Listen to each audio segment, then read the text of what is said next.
easy being a Coyotes fan, but it sure isn't easy being a Coyotes fan in the middle of Alberta. To the north of me are the Edmonton Oilers, and to the south of me are the Calgary Flames.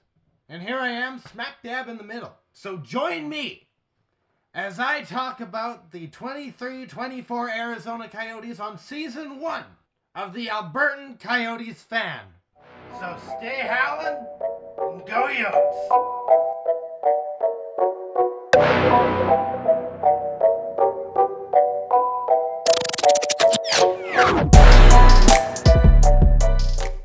Well then, that was dumb.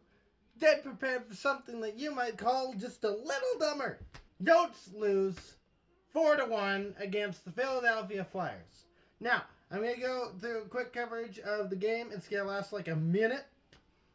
And then I'm going to go through the rest of it, which will last a bit longer than a minute. So here we go. Flyers score the first goal, then the Flyers score the second goal. Coyotes come back when Zucker leaves it behind for Michelli, who feeds it to the slot, where Krause is waiting for it to throw it into the back of the net. We go up to at least just one below the other team before we get into the first intermission. Second period happens, Flyers score a goal. It's shorthanded. That I didn't like at all. Get into the third period, Flyers scored again. No more goals scored after that. Hey, look at that. It's probably only been a minute. So now we get into the rest of this, which is going to be just a little bit more loud because I had a microphone. I recorded a video using said microphone. It doesn't pick up my yells. That's not good. I might take this back. I don't know. But it does well when I'm talking normally. But since, here we go. Tim's beef with broadcasters continues. It's a saga at this point. Flyers broadcaster is about the only broadcast I can get about this game, or of this game, because Sportsnet doesn't like the Coyotes at all. So, I'm listening to this broadcast booth, they're just whining, and for the most part, I can understand just a bit of the whining.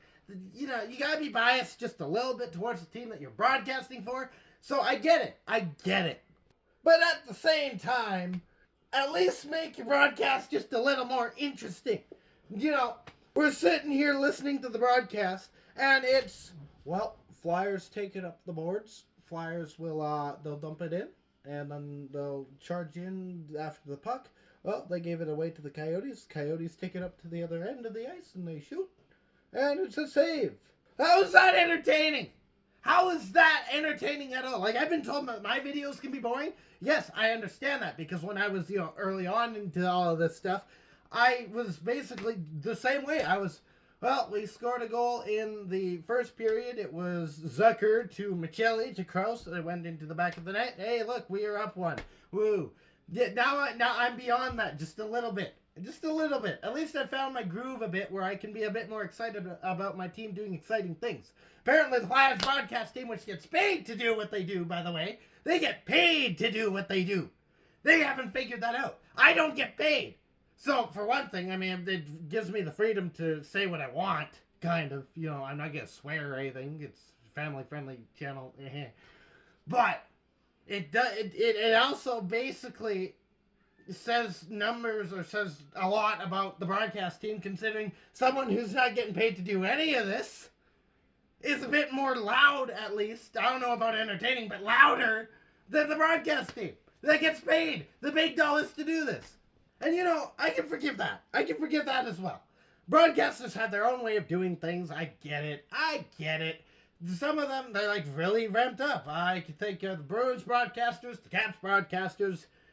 Sometimes on a good day, the Oilers broadcasters. Yeah, I can name a few. I can name a few that are really dull. Columbus was a bit dull. There are some dull ones. I can forgive it. I could forgive it. However, they said one thing and one small thing, and there was one small thing that was just a little bit too large for me to ignore, which was players come to the desert to die, which they then quickly corrected to players come to the desert to be forgotten. And that was after talking about a player that's big for the Coyotes, but isn't really known, supposedly, outside of the Coyotes organization, which, quite frankly, for a lot of these guys, it's not true. Alex Kerfoot, big in Toronto. Sean Durzi, big in LA. It's not like they came to Arizona and they fell off the face of the earth. But here's the thing. A lot of people, like, I've talked to Oilers fans, I've talked to Flames fans, I've shown up to their games in this. Not even kidding. I'll go to an Oilers Columbus game. I've done that. Or an Oilers Tampa Bay game. I was on TV in this jersey. It's not even unfolded. Come on. This stupid jersey. I swear. This jersey. I went in this. I will probably even put a little overlay on this to show you where I was. And I've talked to the fans that were beside me in that game.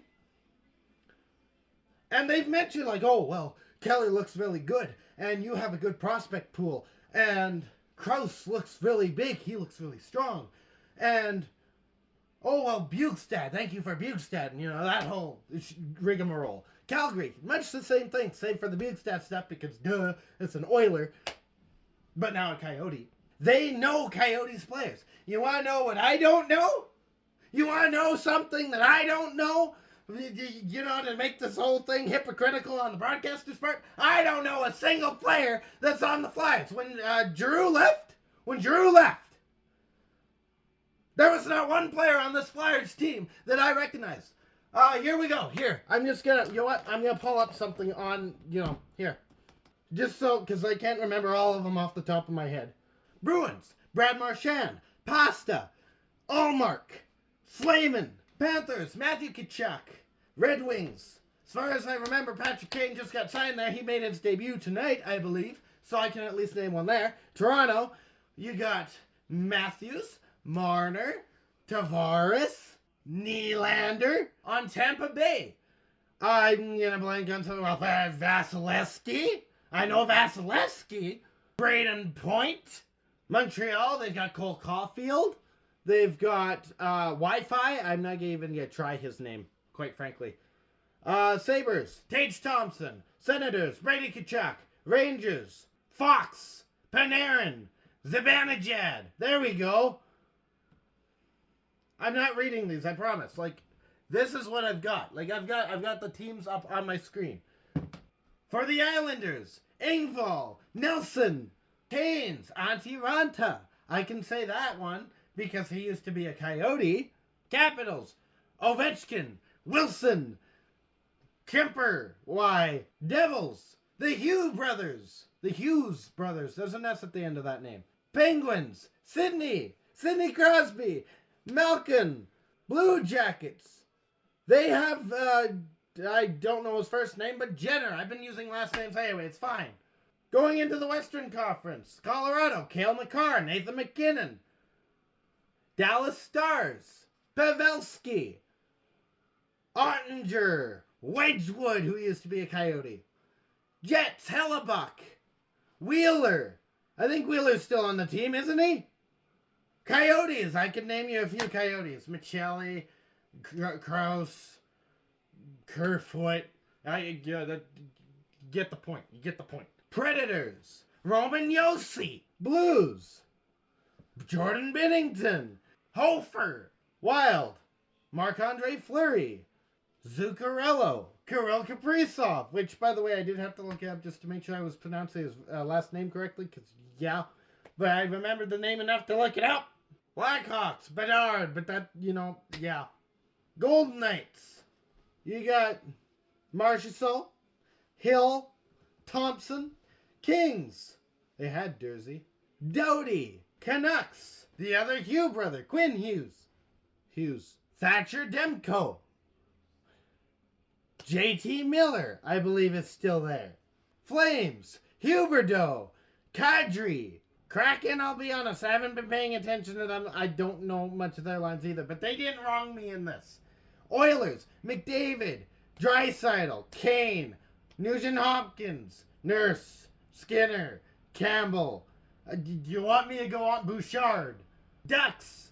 Screamy guy that yelled at Wool in the playoffs, Getzlav.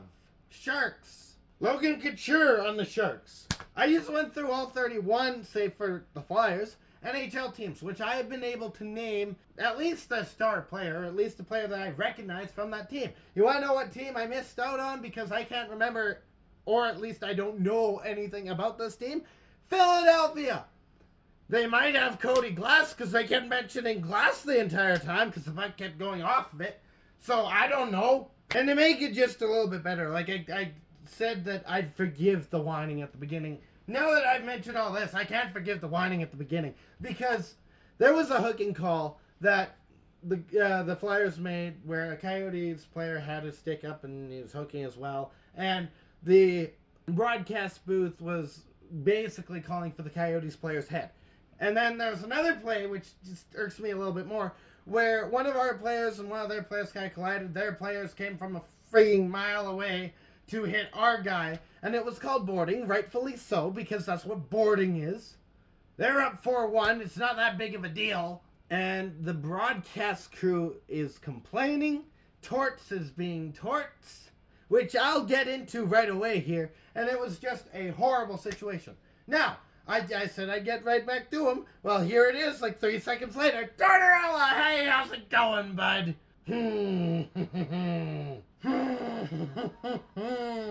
Torts. Just a little friendly thing for you. Just a little bit of friendly thing in a situation where I really don't want to be friendly with you. The game's adapted, buddy. You dealt with this back in New Jersey? Or even maybe it was in Philadelphia where this happened. I don't know. And now you're dealing with it here. Guess what? That's because the rules have changed. You're not allowed to just go out and try and murder people anymore. Now you have to actually play the game of hockey the way that the game of hockey is supposed to be played, which is taking round rubber disc and putting it in the back of a hockey net.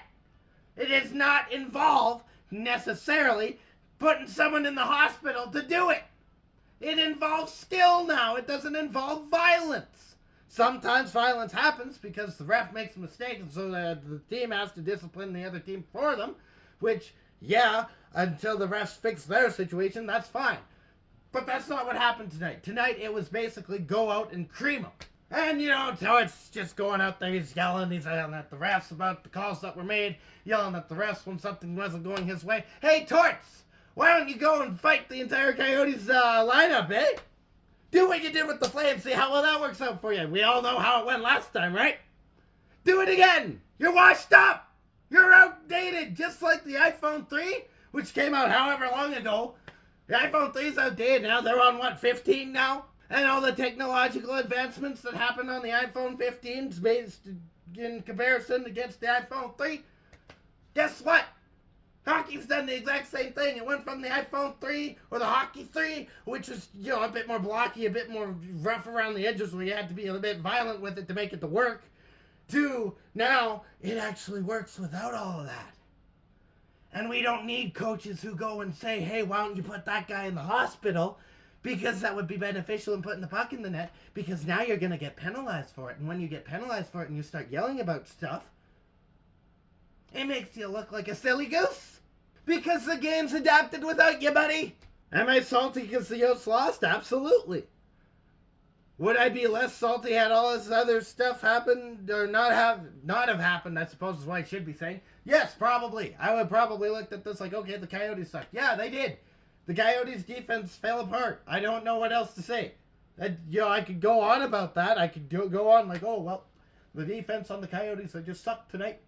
And, well, they weren't shooting enough, even though they were out shooting the Flyers. And, you know, Ingram just looked out of it today. I could say that. And I could absolutely say that for an entire video. It's fine. That's fine by me. But I'm sorry, I don't want to be compared to the Philadelphia broadcast team.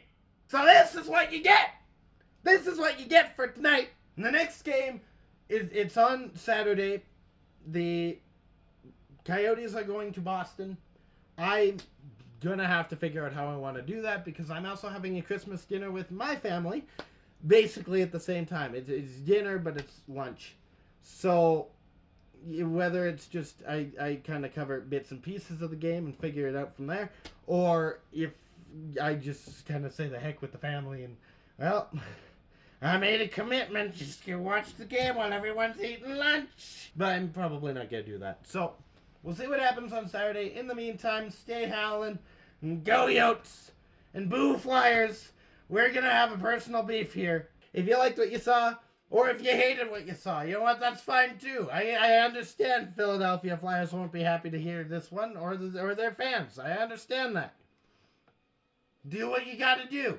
But at the very least, if you did like it, hit the like button. It's what it's there for. If you didn't like it, hit the dislike button. That's what that's there for. I won't get to see the numbers, I don't think. I don't know. Leave a comment. Subscribe if you want to hear more yelly stuff, because I think this might turn into a thing. Legitimately, there are so many things I have against broadcast teams. It's ridiculous. Thank you for watching. I'll be here maybe on Saturday. Maybe we'll see. I'm going to go get some halls or something. I don't know.